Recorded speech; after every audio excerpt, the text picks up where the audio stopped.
Yo guys, what is going on? It is Invin here, and today what I wanted to bring to you guys is a video on the PTR patch notes 2, but specifically the war update for this, which was, of course, if you haven't already seen it, this one right here, which is that wars will now be 40 versus 40 rather than the 50 versus 50 territory wars that we are used to at the moment. Now, I've got some things that might be good, kind of positive things about this, and some stuff that might be some not so good, maybe negative type stuff about this, and I want to kind of weigh up my thoughts and feelings in this video, try and conclude with the answer that I think, whether this is going to be good or not, and try to get a gauge of what you guys think as well, because there is a couple of things that I've seen online, on Reddit and in the forums and such, that people have been kicking off about that might actually be able to be debunked before we get to that point. So I'm going to go through all of the stuff that I know about this and have a little discussion with you guys here. Now, before we jump into the full video, if you haven't already done so, please do drop a subscribe to the channel down below. It is massively appreciated, and it really helps to support me and my content here. And other than that, let's jump into it. So the first thing I'm going to say is, yes, of course, naturally, we lose 20 players. Now, this is quite a problem for a lot of guilds, a lot of companies.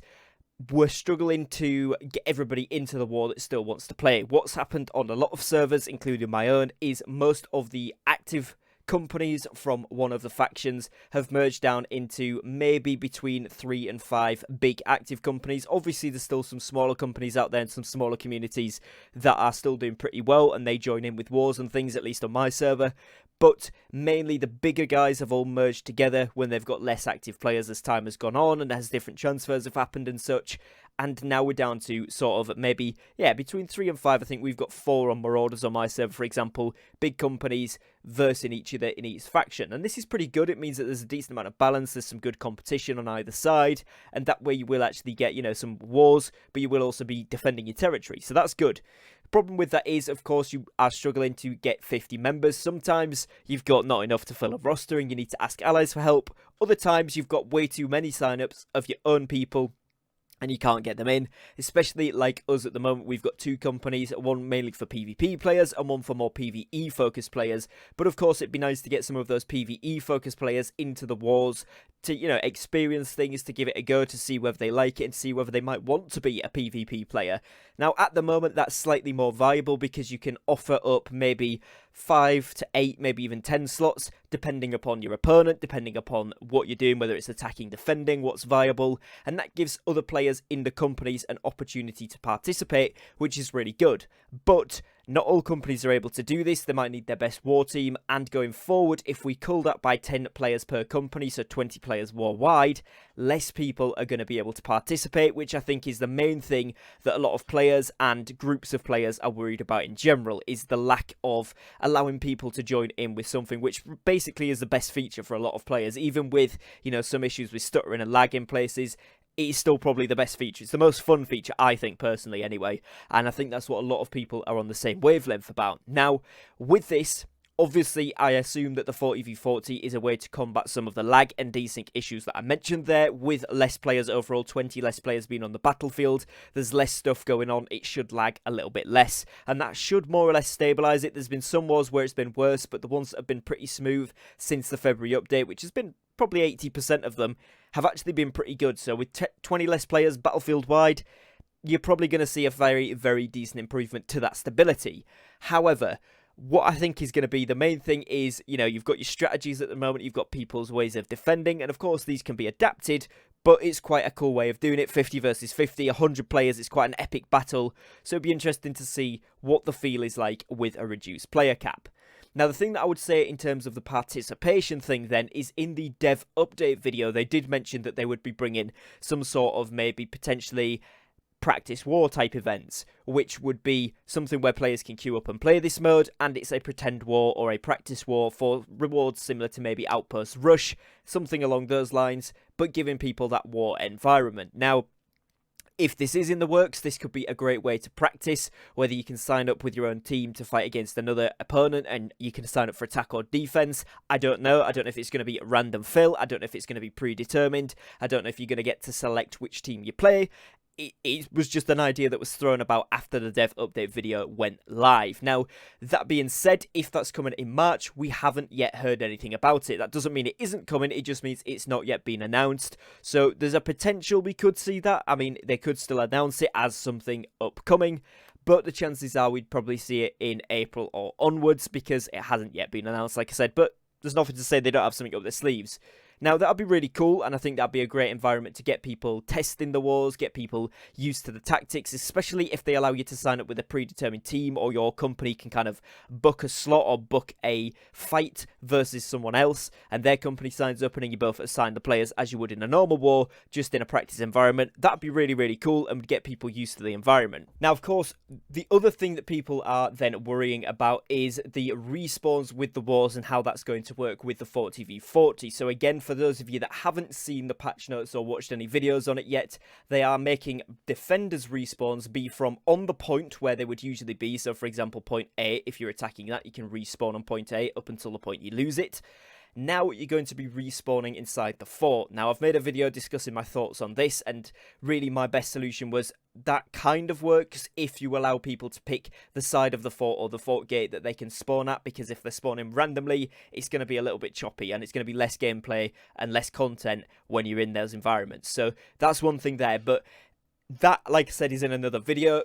Specifically on the 40v40, how that impacts it, well, we're going to be looking at spawning for defenders being brought back whilst they're having less members to defend it. Now, of course, you've got all the same facets as we have now, and of course, it's going to be even teams. It just means that both teams now have a more even advantage for the first 3 points. Now, when the attackers cap it as it currently stands, they will still be able to spawn on that captured point.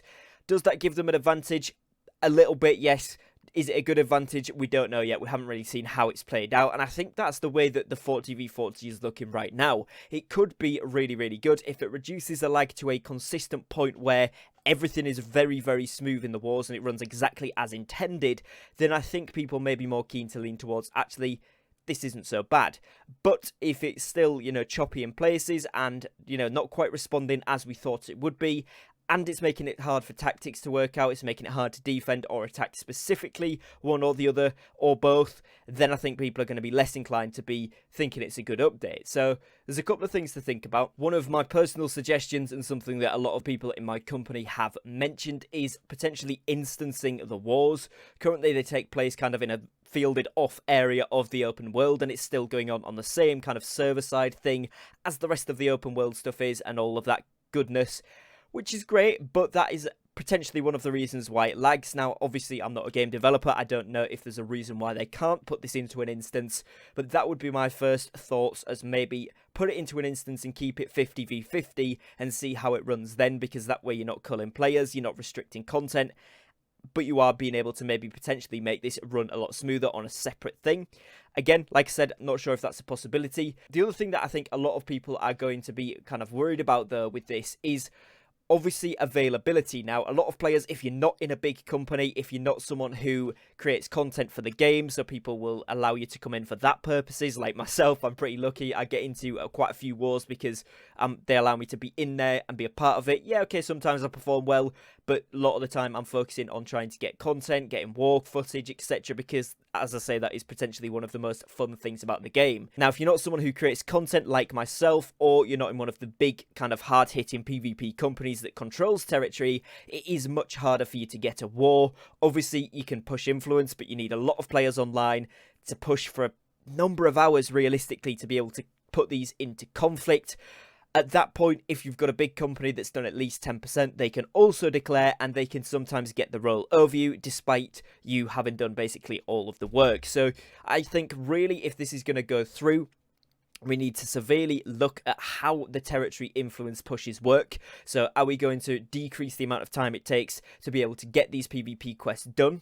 Are we going to expand the activities that will result in influence going up? I saw a post on Reddit. Someone was saying, what happens if you PvP flag and do the zone's respective elite zone? You go around and kill mobs, you gather things whilst flagged, and albeit that might be a very small percentage and very slowly that it builds up, but that means that all players of all factions can get involved within this, whatever level they are, even if it's not to the same extent as it is with the PvP quest, and of course that could still be the main way, but other ways to trickle into that to mean that the whole faction can work together to make it more possible. So that's something, again, to maybe think about on the sidelines to this change, because accessibility to these wars is going to be a lot lower.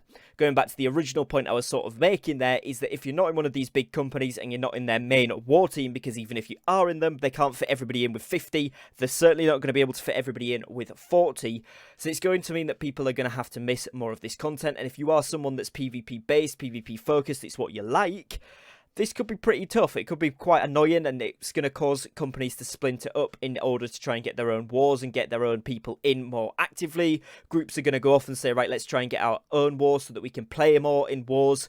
And then, like I said, if you're not in one of those groups, you are going to struggle much more often to try and get slots, because what happens generally is if players ask for slots, they'll be given 5 or 10 places where they can put a team in or 2 teams in and help out with a war. Now, restricting that by 10 slots, you might get some generous companies that offer 5 slots, but that's probably going to be it, because you're going to need the best team possible to be able to move quickly, rotate fast, be in good positions, and that's going to be, you know, covering the same ground that was once covered by 50 players.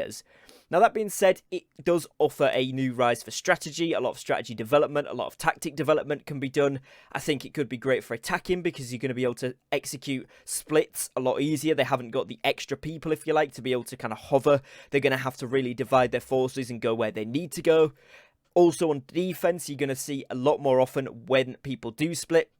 If you get that wipe, you can then wipe them, go to the other flag, wipe them, and you're going to catch people off guard, get people out of sync a lot more easily. So it could work in swings and roundabouts depending on how good each team is. Defense, it could work really well for, and attacking, it could work really well for. So I don't think in terms of balance, the outright 40v40 actually changes it too much. But of course, the respawns and other stuff that they've changed with the defenders spawning inside the fort kind of does. Now, obviously, because that's coming in the same update, that's why I'm mentioning this here in the March updates kind of thing. But yeah, I haven't fully decided if I think this is going to be a good or bad thing, or a positive or negative impact on the wars. Like I say, if it does increase the stability tenfold, then it's probably a positive, even though it's going to take a lot of people some time to get adjusted to.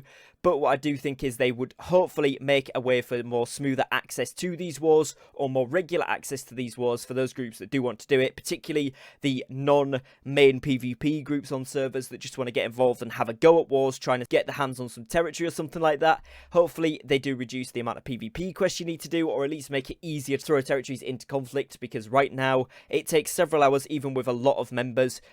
And, you know, it can be quite tedious, especially if the wars are then going to be, you know, less players involved. There's going to be less people then inclined to help run those. Probably you're going to get 30 to 40 that are actually going to be in the war, and the rest of the players might not want to help, because there's nothing really in the end game for them unless they're really truly part of the group, which some groups are lucky enough to have that. Others might not have the members for it. So it's just some thoughts to consider. I'm not fully sure where I sit on this, but as always with this type of video, do let me know your thoughts and feelings. How do you think it's going to work? Is it something you're looking forward to? Is it something, if you're part of a company, they're looking forward to? Or is it something that a lot of people are kind of saying, actually, I would rather this doesn't happen?